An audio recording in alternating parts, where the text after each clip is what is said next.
Hey everyone, thanks for joining us today. First off, I want to actually thank you for your feedback and putting this together. Obviously, we're here today to help answer some of your top questions and concerns around having an employees and how to manage that here in 2021, given COVID and the pandemic. So today I'm actually going to be interviewing an attorney from CDF, one of California's leading labor and employment law firms. They have 5 offices across California. So Ashley Lopez-Tello, she actually specializes in equal employment opportunity litigation and workplace investigation. So Ashley, thank you for joining us today. Appreciate you being here. Thank you for having me, Paolo. I'm excited. Of course.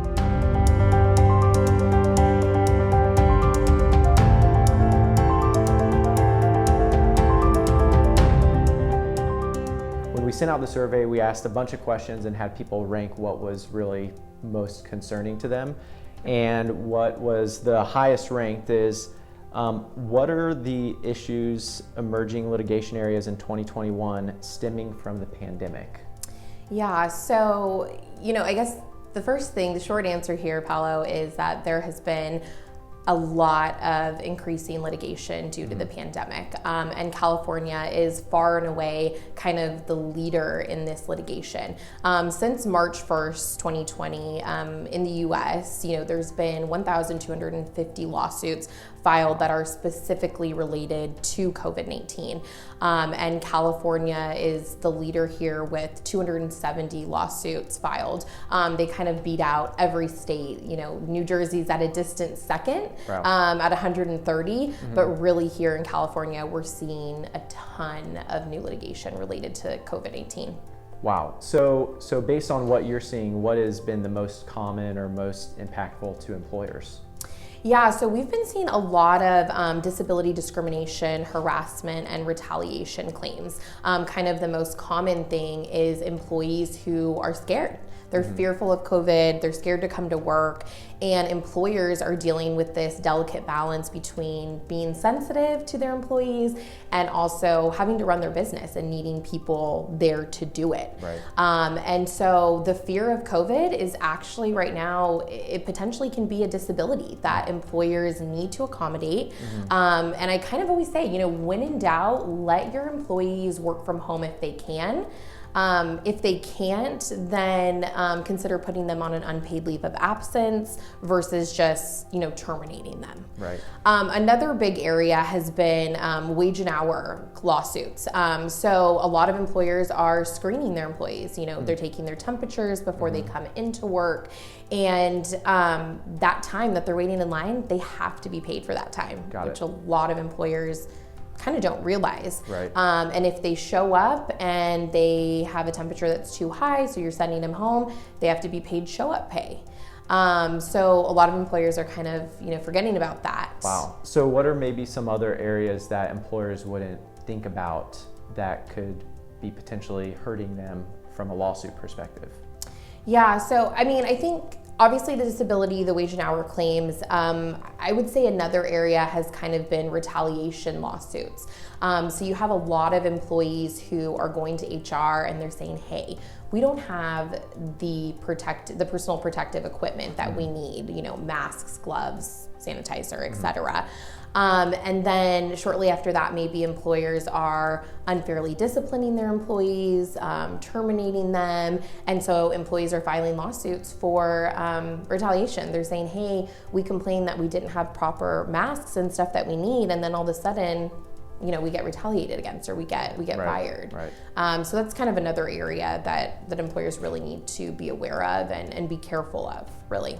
All right, so let's move on to the next topic that most employers had questions on. And now that the vaccine is out, people are wondering what are the options and considerations around the vaccine? Can they have employees be required to take it? What if employees don't want to take it? What should employers be thinking about now with the vaccine? Yeah, so interestingly enough, on December 16th, 2020, the Equal Employment Opportunity Commission kind of issued some updated guidance on the vaccine, specifically related to this issue, basically whether employers can mandate their employees to take the vaccine. And kind of the first thing that was mentioned is that, the vaccine went through its it's right now it's under an emergency use authorization process, opposed to kind of the normal approval process under the FDA.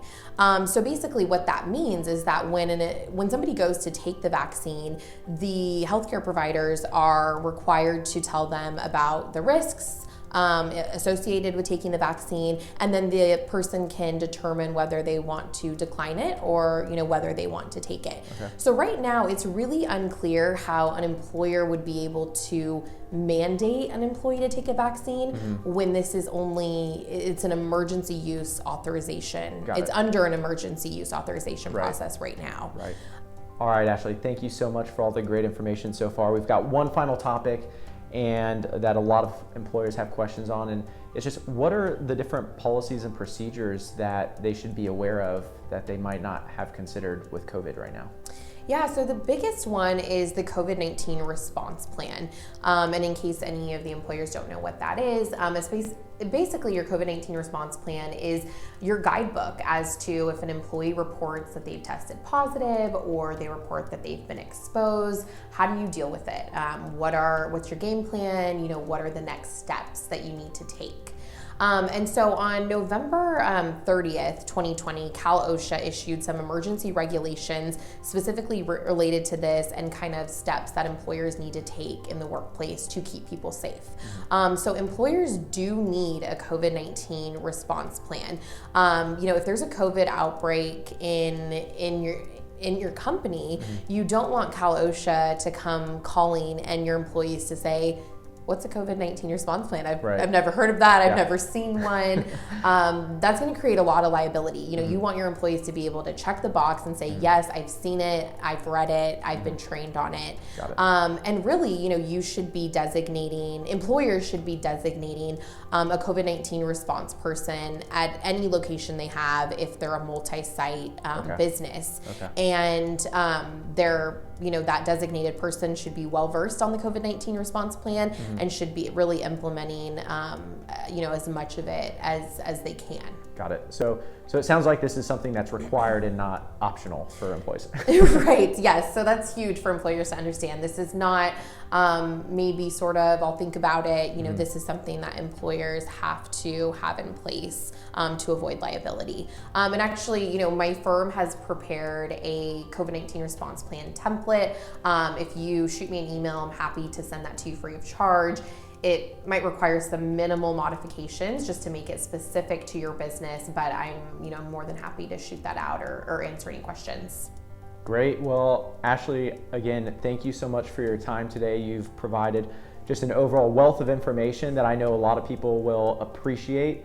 And thank you for everybody who is watching and listening today. We are going to provide Ashley's information, so you'll have access to that. If you do have any questions, obviously everybody's situation is different, so it's best to consult a specialist and somebody who can understand your situation better before making any decisions. So again, Ashley, thank you so much for your time. Appreciate the information, and thank you. Thank you, Paolo. I was excited to be here. Thanks.